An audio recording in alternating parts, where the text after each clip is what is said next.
Good evening, Sanbanani Dumelang, and welcome to episode 113 of the Private Property Podcast. I'm your host, Zama Khumalo. It's the Tuesday edition of the Private Property Podcast, and this evening we're going to be looking at valuations. And as usual, of course, you can always give us a thumbs up or give us heart there if you're watching us on Facebook to let us know that you're tuned in and you're watching. We certainly love hearing from you at home. And this evening, when we're talking about property valuations, I'm sure it's one of those things that some of us encounter or some of us are very likely going to encounter. What we're going to be looking deeper into this evening is firstly just understanding property valuation. I think, we oftentimes get a valuation figure from estate agents, but this evening we're hearing from a professional valuer about what goes into valuing a property. What are some of the things that property valuers actually look at when they are valuing our properties, and who would essentially need the services of a property valuer? I mean, I know that in a lot of my own property transactions, sometimes you typically don't need their services. Maybe the banks are the ones who would use the services as opposed to you personally. So we'll be getting a better sense of what would necessitate us needing the services of a property valuer. Do send us a thumbs up down there below. And of course, if you have any questions or comments, do send them through. And if you've ever used the services of a property valuer, do let us know how that experience was. I'm sure a lot of us are probably going to learn a few tips and tricks when we're working with a valuer. And of course, the guest this evening who's going to help us with those tips and tricks and really making us better understand the valuation process is Jonathan Dateling, who is the director and a professional valuer at J Values. Jonathan, thank you so much for joining us. Good evening. Thanks for having me, Zama. I really appreciate the opportunity. I think, Jonathan, before we even get into some of the nitty-gritties, why we would need a property valuer, perhaps take us through what actually goes into, valuing our properties. Okay, so valuing properties, I think there would be two distinctions here, where you would say there's a personal value and a market value. A personal value, let's say Zama's favorite color is red, and there's a big red house, and it's worth millions to Zama. That is a personal value to her. Whereas in the open market, you'd be looking at how does this property, the structure, measure against other properties in the area, and then you'd be taking off a less amount to repaint the property, and which may be a lot less than the personal value to Zama. But in terms of market value, we'd be measuring the property in terms of demand and supply, and we can go into that a little bit later, of the factors of that. I actually want us to go into that one because I think, Jonathan, one of the things is sometimes we obviously deal with, estate agents who will give us a value of a property. Maybe, share with our viewers that distinction between what an estate agent would potentially give us. Because sometimes, let's say you want to sell your property and they'd obviously have a sit down with you and say, look, I think if you wanted to sell a property for 2 million, they'll have a sit down with you. And sometimes we'll say, no, maybe you've actually overpriced your property, or I think we can actually get a little bit more.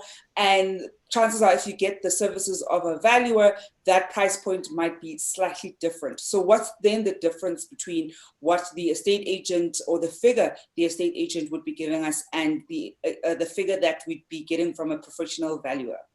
Okay, so there's a few things to that question. I would like to establish the demand and supply that we first go into for market price. So my economics professor always used to use this analogy for water for demand and supply. And the average bottle of water is, let's say, 10 Rand, but that value has changed in the desert. Not even the desert. Let's take it a little bit closer to farms, or in a much smaller scale, let's go for swimming pools. But let's say all your properties in a certain complex have got swimming pools, but yours does not. The benchmark is, in some cases, that it's a swimming pool that you'd need to reach the benchmark. It's a bit simplified, but this point is important for the foundation of property, which we'll go into now. So the first point, the first factor that valuers normally look into, and I think a lot of property practitioners look into, is location. So everyone in their houses just said location, location, location. The way it ties back to our economics analogy is that the location alone does not determine a high value.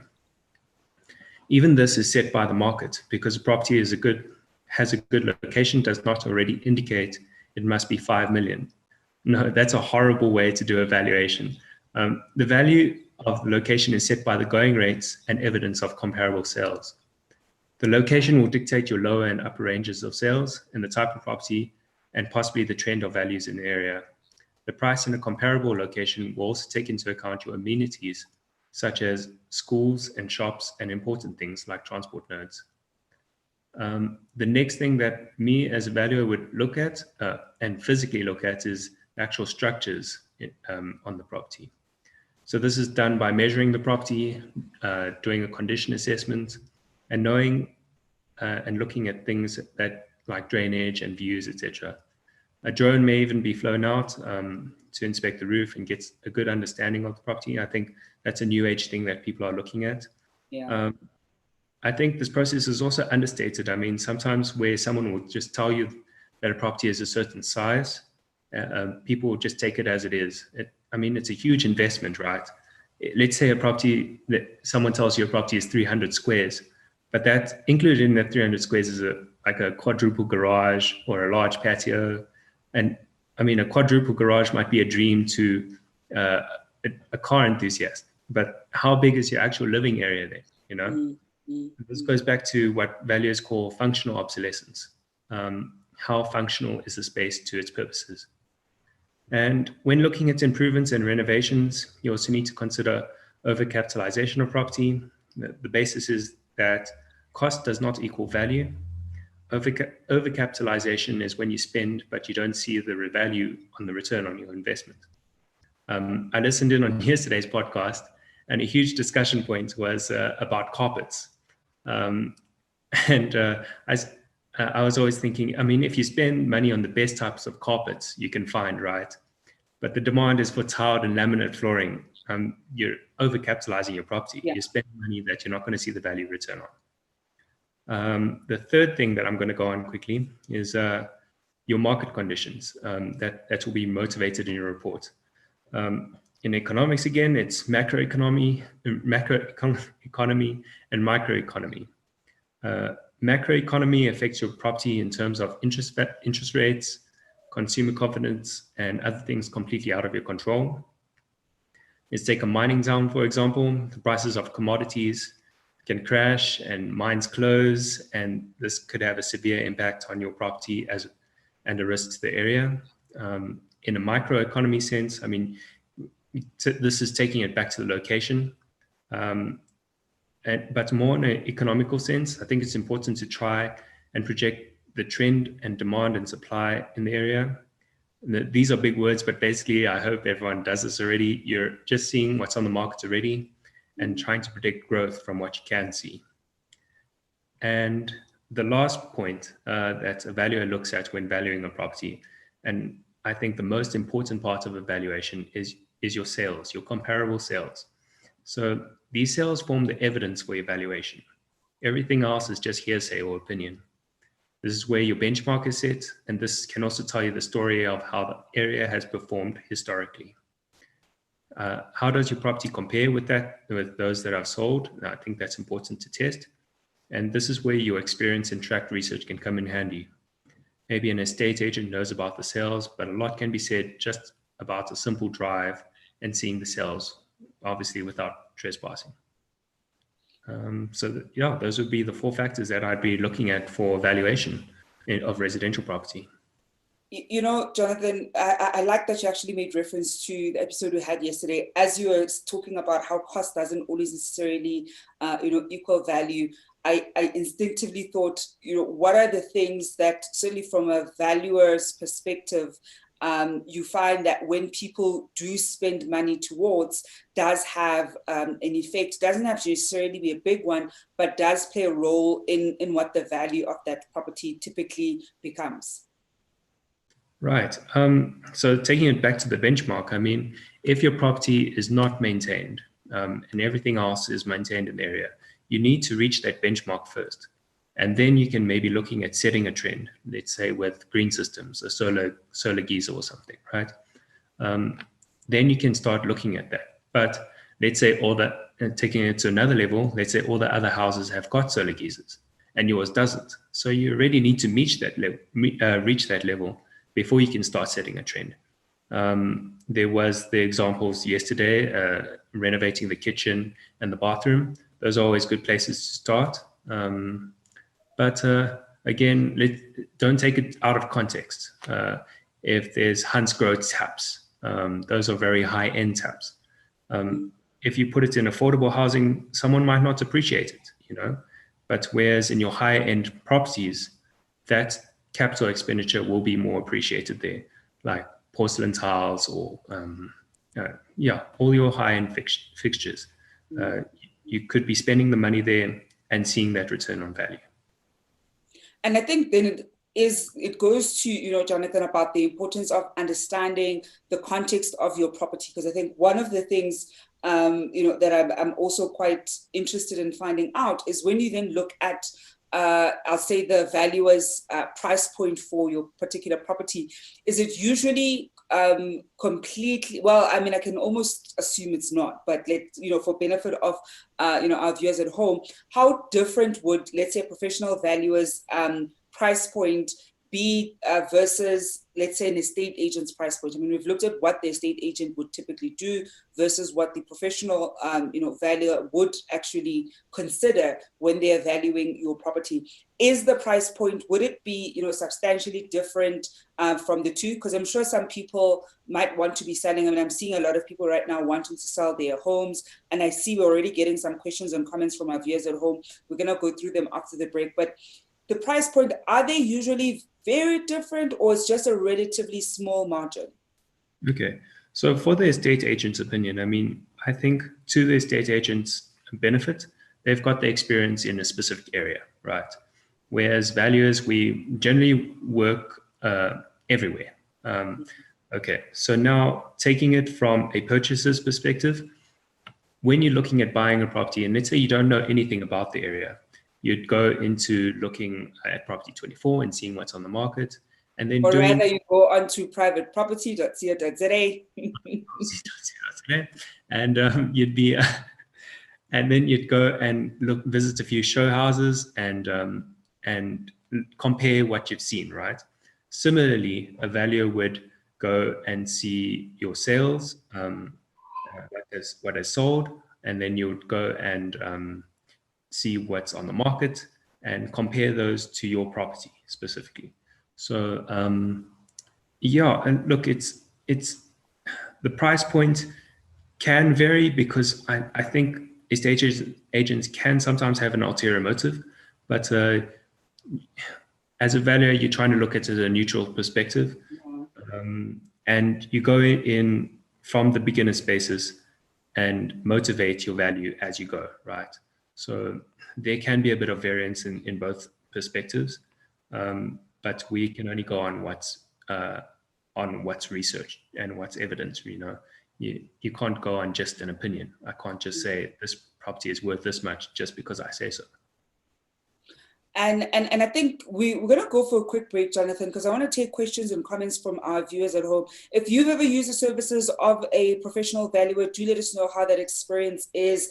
I think one of the things that I also wanted to talk about is, under which circumstances would we then, ordinarily need the services of a professional valuer. I think oftentimes when we apply for home finance, I know that banks will send in their valuer to make sure that the amount and the offer to purchase is actually where the market rate essentially is. So we're going to go for a quick break, and when we come back, I see, Martha, your comment. I will be going through it. I also see that we've got some questions from Bongani, and as well as Glad. I'll be going through your questions as well.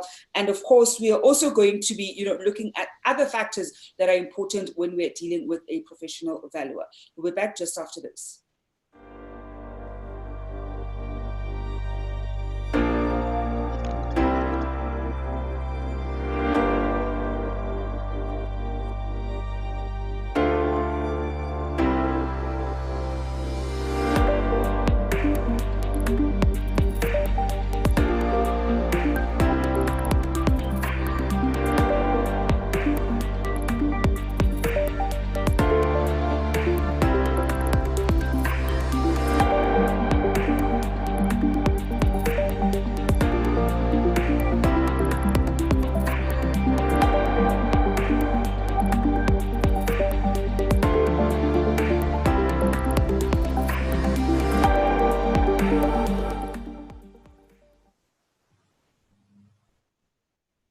Welcome back to episode 113 of the Private Property Podcast. I'm your host, Zama Khumalo. This evening, we're looking at the services of a professional valuer. We want to better understand, not only the work that they do, but how it affects us as homeowners or certainly as property investors. If you've ever dealt with a property valuer, I certainly want to hear your experience. What was the reason why you ended up, needing their service? I think a lot of us often use services of a property valuer via the banks.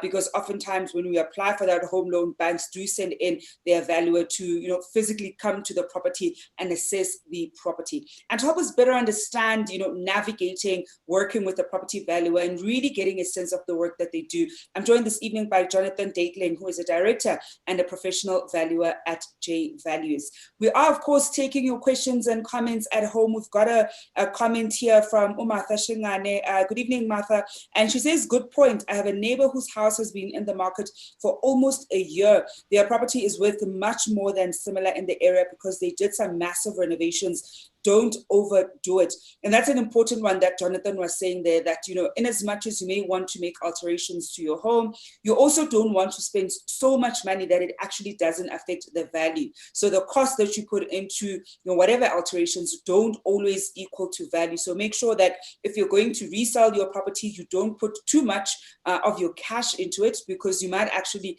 end up losing in the long run.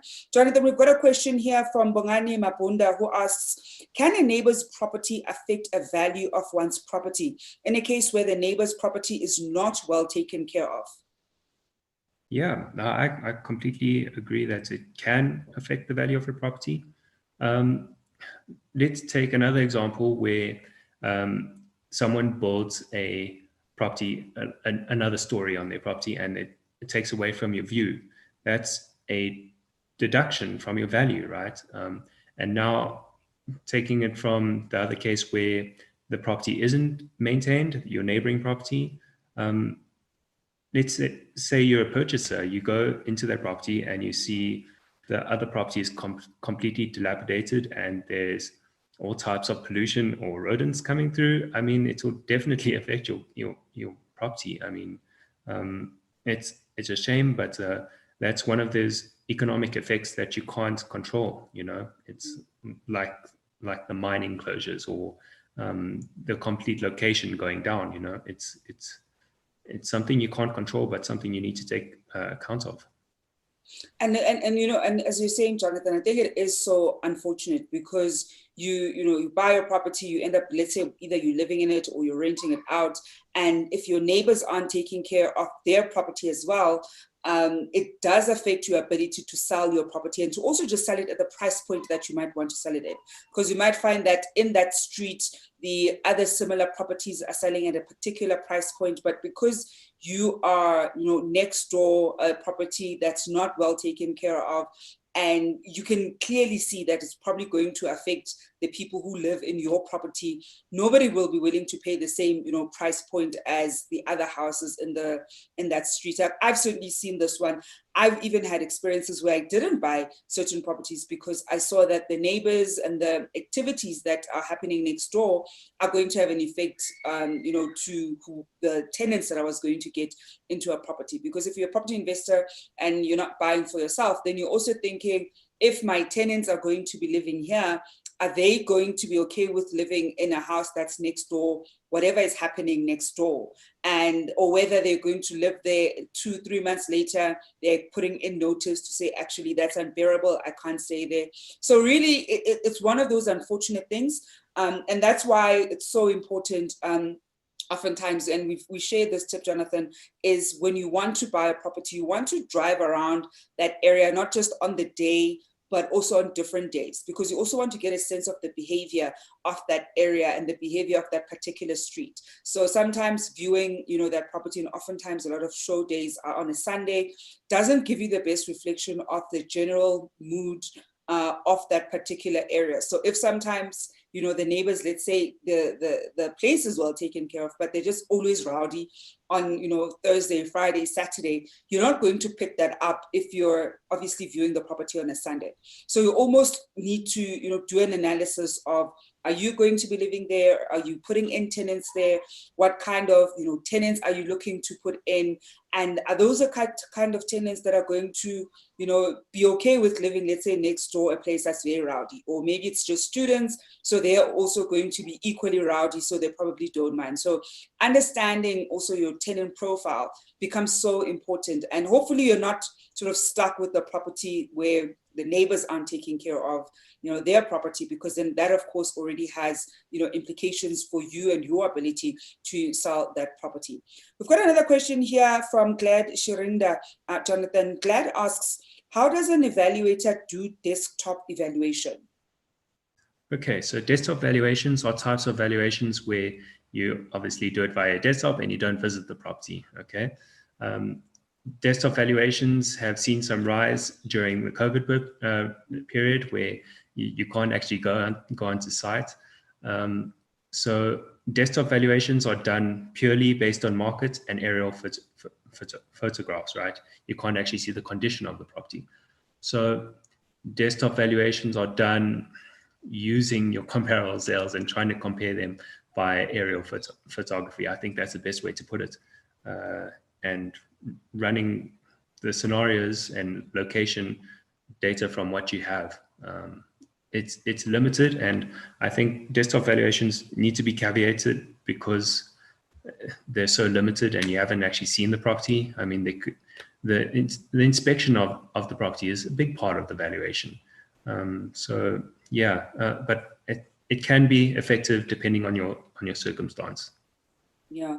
And then, Jonathan, when I think about professional valuers, under what circumstances would, ordinary people like myself or viewers at home, under what circumstances would we then use the services of a valuer? Because oftentimes when we buy that property, we go into private property, we see the comparative, figures. We also get a sense that, okay, this advertised price is, round about the same as everybody else in that area. We have that conversation with the estate agent, we start negotiating. So what would, have us needing to use the services of a professional valuer?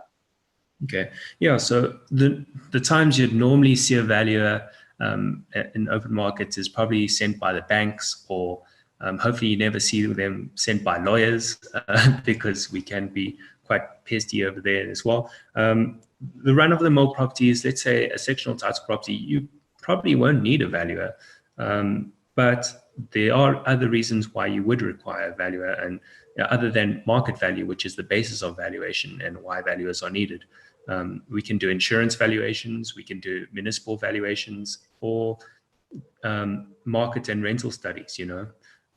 For your complex deals, I would really call in a valuer. On properties to the millions of rands, I mean, the cost of a valuer is nothing for some extra eyes and an honest opinion on your deal.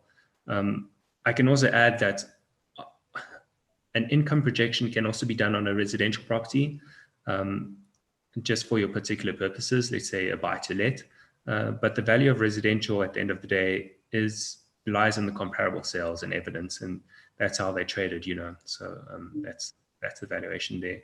But yeah, if you do need an extra pair of eyes or an honest opinion on a property, I don't think you can go better than a property valuer. And we've got another question here from Caleb Narisagadu, who asks, hi, why do banks not value a property more than sale price? For example, a house was listed where after 4 years from the previous owner, the value only increased by 110. The house was well taken care of though. Okay. Banks, they can value on sale price. I haven't seen that before. I mean, I used to be a bank valuer myself. And you can value on sale price. It's not unseen. Why that property was valued at a lower rate, and what it depends how the valuer motivated it, And if you had access to that valuation, you could probably see the reasoning. But it's hard to say otherwise. That's the thing that you're paying for in a valuation as well, is that the valuation report. So you've actually got the evidence to come to your own conclusion as well.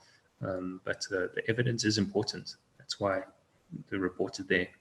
And staying with that price theme, another question here from Ubongani Mapunda asking, can a valuer change the price of an advertised property? So in the event where, let's say, it was advertised for 500,000, the valuer comes in and values it at, let's say, 700, would they then be in a position to change that price? Sure. I think that what's important to understand about listing prices on private property or anywhere, it's an asking price. It's what the owner wants or an estate agent has listed it for. So when a valuer comes out with the value, it's based on the evidence again, and not per se that we can actually change the price, because that's up to the seller, but we can provide a good basis for you to put in your offer. Personally, when we bought our place, I provided solid evidence, and I said my offer is subject to this evidence, and this is why I'm putting in this offer, which was a lot lower than the asking price. So yeah, I think it's important to do the homework and not just go on asking price. I wouldn't do that. And that's such an important point to make, I think, Jonathan, because so many of us probably go with just the asking price, that there's a bit of room to negotiate, but you're obviously not going to negotiate, for example, 20% less.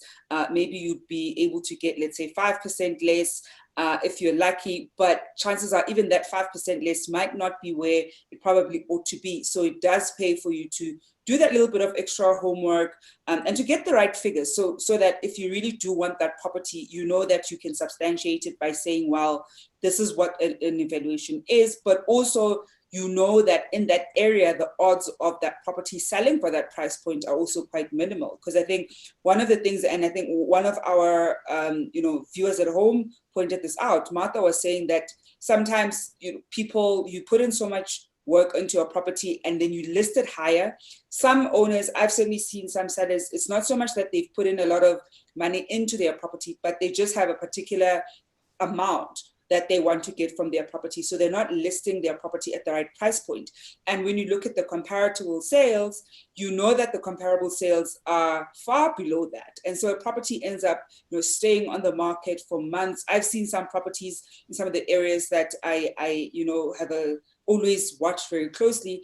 I've seen certain properties be on the market for nearly 3 years now. And it's because the price point that they've put is completely wrong. They even change estate agents, and you can see that they're not getting the money that they want, and they're simply not going to, regardless of how much they say the property brings in revenue. Because for them, they're trying to play this is how much rental you'll be able to receive every month.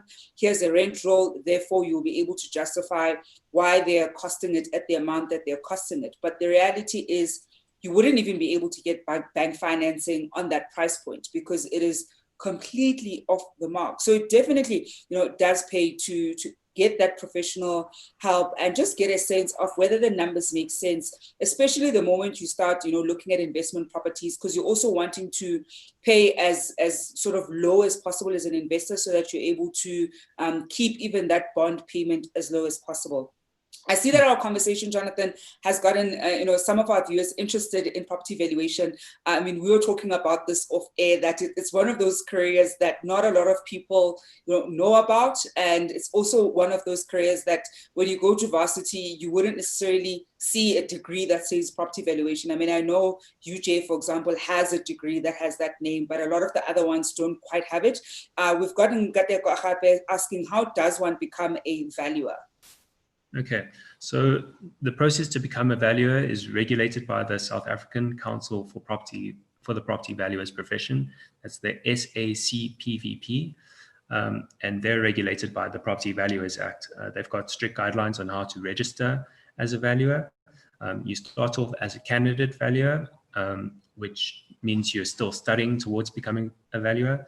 And then you can become a professional associated valuer once you've reached some certain experience. And then 2 years after that, as far as I understand, you become a professional valuer. And that's where I'm now. I think it's best, the starting point is to find the SAC PVP website and go from there, just so the updated guidelines, I'm not giving anyone incorrect information.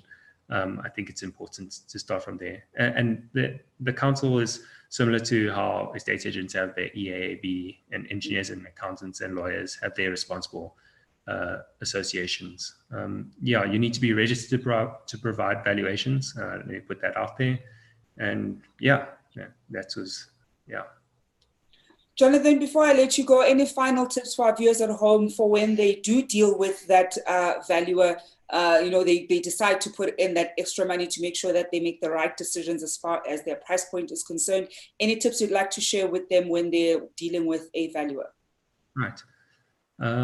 Thank you, Zama, and thank you for this opportunity and this platform. You guys have done well with 113 episodes. My tip would be that I don't think I need to tell anyone, but do your homework. There's lots of parties that can be involved in buying and selling property. But if you put in the research and on registered sales and established prices and form that body of evidence, I don't think anyone, including a valuer, could fault you. The sales don't lie in general, and if there's no comparable sales, then you have an interesting property and you should call me up. And of course, if you want to call Jonathan up, I think we have shared the link to his details down here below. So do reach out if you ever need the services of a professional valuer. As you were saying, you definitely want somebody to just, have an extra set of eyes to help you in your property transactions, especially for property investors. You want to make sure that you're paying the right price for whatever property that you are interested in. Well, folks, that's it from us here on the Private Property Podcast. Jonathan, thank you so much for joining us. Thank you so much. And of course, that brings an end to this episode of the Private Property Podcast. We're back again tomorrow evening. It is a Wednesday, so you know that we're going to be speaking to ABSA about some of our home needs. And tomorrow, you definitely don't want to miss it. We want to get a sense of how do we access money from our home loan facilities. So that's what we'll be exploring with ABSA tomorrow evening. Until then, it has been a pleasure from me, Zama Khumalo. I'll be back on your screens tomorrow evening at 7 p.m. Let's keep this conversation going down here below. We want to hear your experience of using a property valuer. And of course, if you're even interested in going into the field, then do check out the details of the authoritative body that Jonathan listed, or rather mentioned to us earlier this evening. And until tomorrow, I do hope as usual that you're staying home and you're staying safe.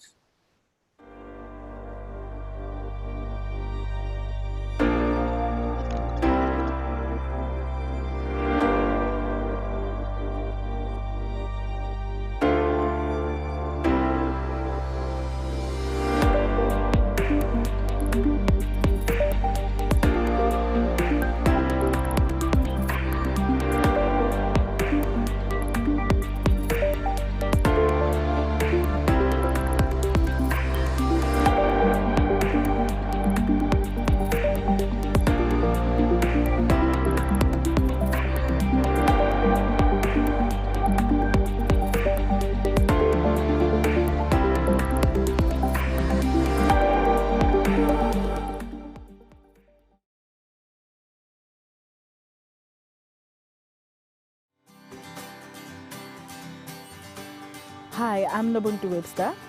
I'm an entrepreneur. I moved to Sandton to pursue a dream. I've based myself in Sandton because it's the gateway to Africa. The neighborhood of Sandton is alive. It's alive with possibility. It's got the most amazing vibe. If you need to get anything done, this is the place to get it done. One of the things I really love about Sandton is how it lights up at night. If those lights don't inspire you, nothing will. Sandton is the richest square mile in Africa. It has everything, from shopping in Sandton City to five-star hotels like a Michelangelo for my international guests. It works for me to be here. There are so many designer stores. There's an abundance of clothes and everything else to choose from. Being an entrepreneur, I travel a lot, so it's really convenient to be able to get onto the Gau train, and in 15 minutes, I'm at the airport. Business is important to me, but my family is everything, and that's why my family and I are looking to move into one of the suburbs in Sandton. Sandton has some of the most exclusive homes in the country, in places like Hyde Park and Sandown. A little bit less fast-paced is your suburbs like Bryanston and Rivonia. Bryanston was a natural choice. It's got great open spaces, it's safe. My son's already at a really good school there. Sandton gives me great variety, from an awesome nightlife to beautiful places for lunch to spas where I can really relax and recharge. Things happen in Sandton, and that's my neighborhood.